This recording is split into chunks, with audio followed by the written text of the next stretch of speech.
China has identified the cause of the mysterious pneumonia outbreak in Wuhan city, and it's from the same family that caused the deadly SARS epidemic 17 years ago. Concern is growing over a possible outbreak of a new SARS-like virus. There's no specific treatment that's available for a novel coronavirus. A lot of people think that goes away in April with the heat, as the heat comes in. I was at a hospital the other night where I think there were actually a few coronavirus patients, and I shook hands with everybody. Thailand has reported the first case of the Wuhan coronavirus found outside of China. Already spreading to Japan and Thailand. Around the world, governments are trying different ways to contain the virus.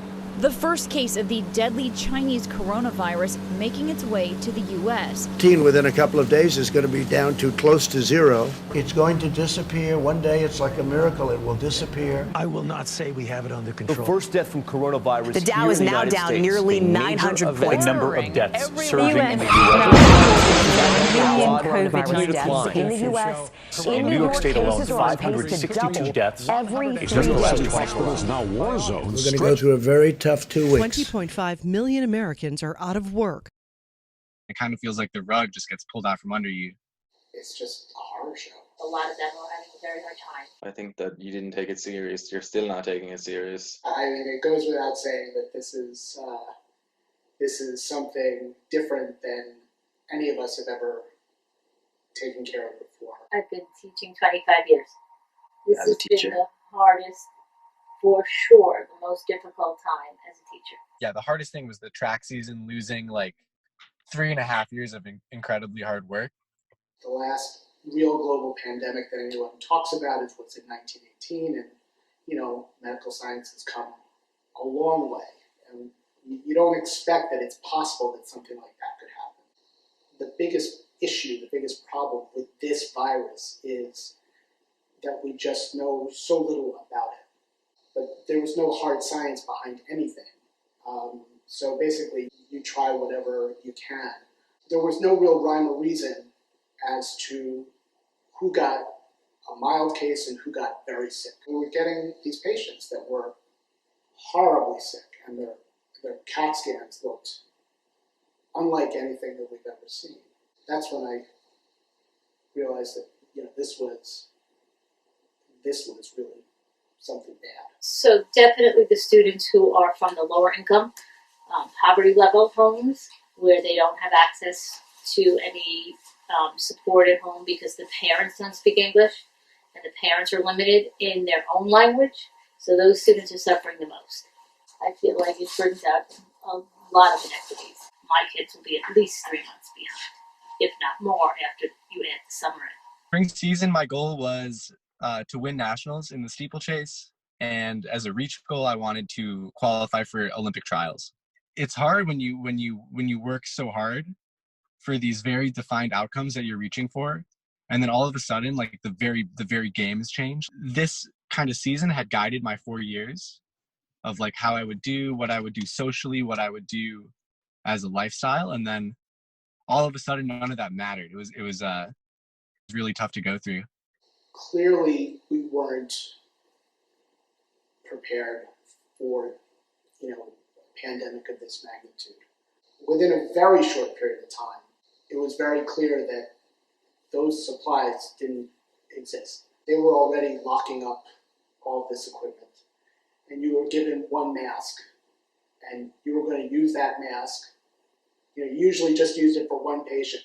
You were going to use that mask until it got so soiled that it was unusable. I definitely would have felt very unsafe, especially because of the lack of protective equipment, if I hadn't gotten sick early on. When all of this started happening, because I'm a lung specialist, I didn't think there was any way I was going to avoid getting sick. Fortunately, I had a very mild case, and I was back to work in about a week. I was fortunate to have a mild case, but I took care of a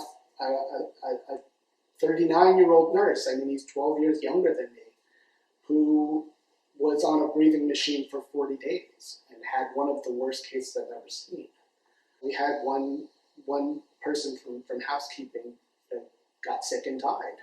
They were at more risk than I was. They were always in there. Now we're going into week 9 tomorrow.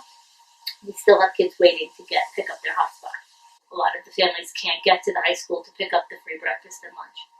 If you can't get to the high school, you can't get the food. They're also not sleeping. They're not eating the 3 proper meals that they would typically eat during a regular school week. They're skipping meals. They're eating a lot of sugar. They're eating, things that are not expensive, cereal for breakfast, lunch, and dinner. I mean, you're totally helpless, right? There's nothing you can do to change it, and I think that makes it a little bit better. Do you have a kind of like a metaphor or maybe some adjectives that you can think of to describe the entire situation? Oh God, a nightmare. It's just a nightmare. Apocalyptic, definitely. It felt like the world was ending. Definitely frustrating, upsetting. The hospital at the height of all of this felt like a war zone. When you have someone who's dying and their family can't be with them, that's really tough.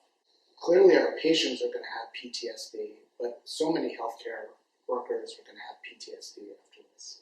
I miss the kids, being with my kids every day. I just recently have started doing Zoom classes with my kids. The first time I did that, I was almost in tears, just seeing the kids' faces and seeing how excited they were to see each other.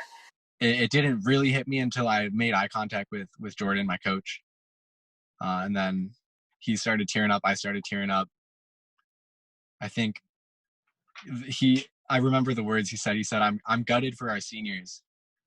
And that really like hit me hard. The concern was so downplayed by the government for so long that we lost so much time. So we took lockdown pretty serious here. The lockdown consisted of basically you can only leave your house if you need to get food, or you're allowed to exercise for 1 hour a day. There's generations before us that had to fight in wars and things like that. So like they actually had to put their lives on the line, whereas all we have to do is just stay at home. You think the restrictions you guys had helped save lives? Yeah, 100%. And now we're going into the first phase of reopening on Monday. His briefings are hard to watch when you have had first-hand experience with treating this and seeing these patients and seeing what's happening, seeing what the reality is with testing and with PPE, and then he's saying things that are just clearly untrue. I feel like we've been about 10 steps behind. What Trump here, he's just looked at as a fool. Like people just don't take him serious at all. Like, and when he comes out with injecting yourself with bleach, so we kind of look at him as a joke. So do you think we will ever see, quote unquote, normal again? I do.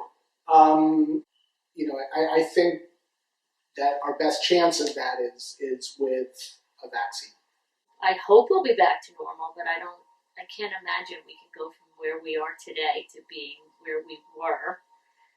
So what will our new normal be? Not sure, but it definitely will be different. So I think we're going to be in a sort of limbo for a while.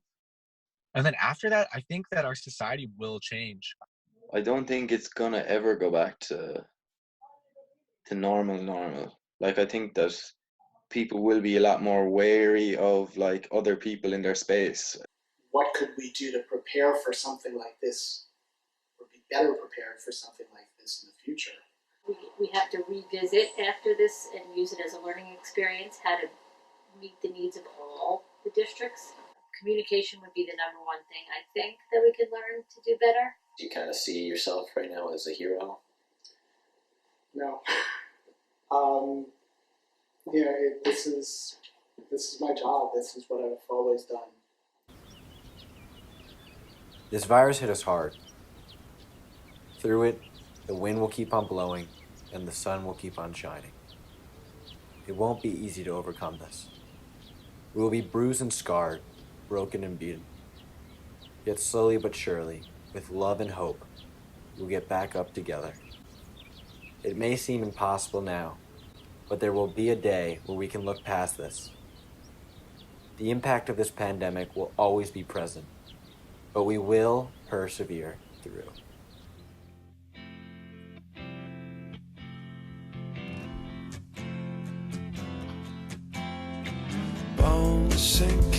like stone is all that we fall for. Homes, places we've grown, all of us are done